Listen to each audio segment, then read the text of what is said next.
The government of Ghana banned social gatherings on 15th March 2020 following the outbreak of COVID-19 in the country. The country also shut its entry point on March 22.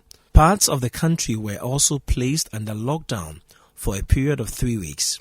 The existing restrictions have taken a toll on religious activities, funerals, schools, and players in the hospitality industry. For this reason, many are looking forward to the easing of the restrictions. When we think about the easing of restrictions, we are not thinking of a sudden lifting of the ban on social gatherings, including church services.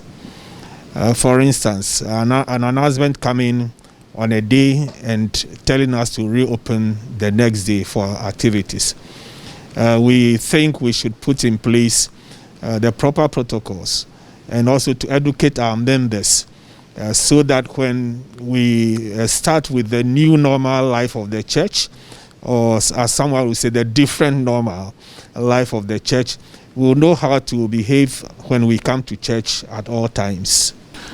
For the education sector, schools have been closed since middle of March, and we are now in the third term, and so basically the academic year is almost done.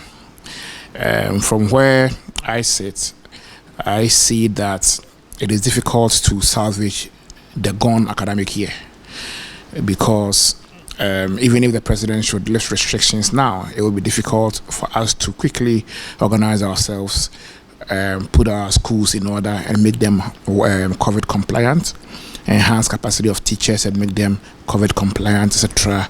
And then also engage parents to secure their consensus so that they are going to enroll their children in school.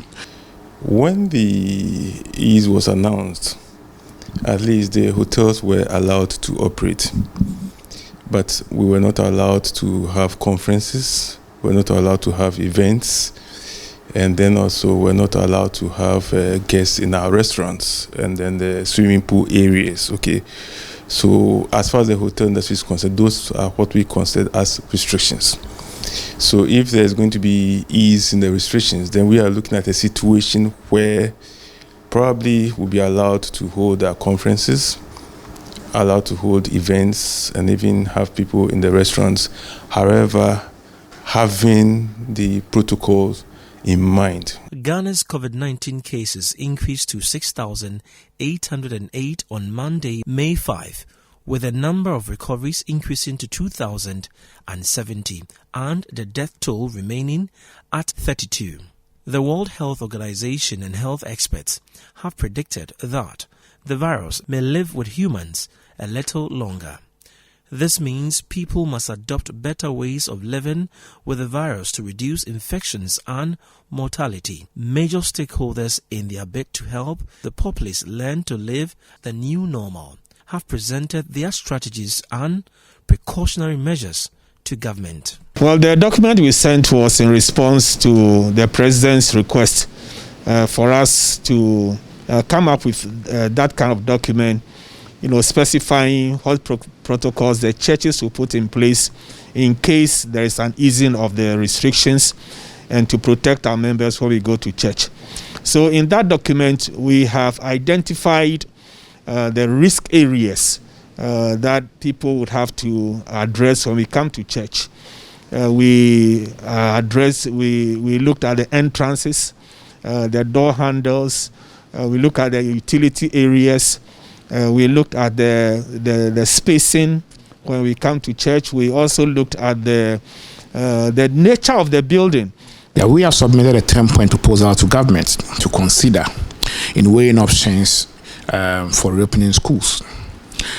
The baseline is that we need to marry the need not to keep our children home for too long until COVID is ended, because WHO says COVID is going to be around for about 2 years. And also the need to, as we bring our children back to school, to keep the school environment safe, such that we don't expose them to unnecessary harm. Globally, countries have advised their citizens to embrace what has been termed as the new normal. But how are stakeholders in Ghana preparing their following or members to embrace this new reality? So we want to encourage our members to use virtual music or pre-recorded music so that we can address that risk area. And then we also looked at how we can take our Holy Communion without endangering the lives of our members. Now, previously, someone would be there to dish it out. Now, this time we are advising that if we could get the kind of communion that has the bread and the wine together in one small pack, so each member can come and pick and then administer to him or herself after the priest has said the prayers over them. We also looked at the area of offering, taking the offering. In some places, an offering bowl is passed around. We want to discourage that as much as possible. Schools, churches, and players in the hospitality industry have been hit hard by these restrictions. They have thus welcomed moves by the president to ease these restrictions. They have also presented to the president document on how to help Ghanaians live the new normal. My name is Kojo Ajman reporting for Citi News.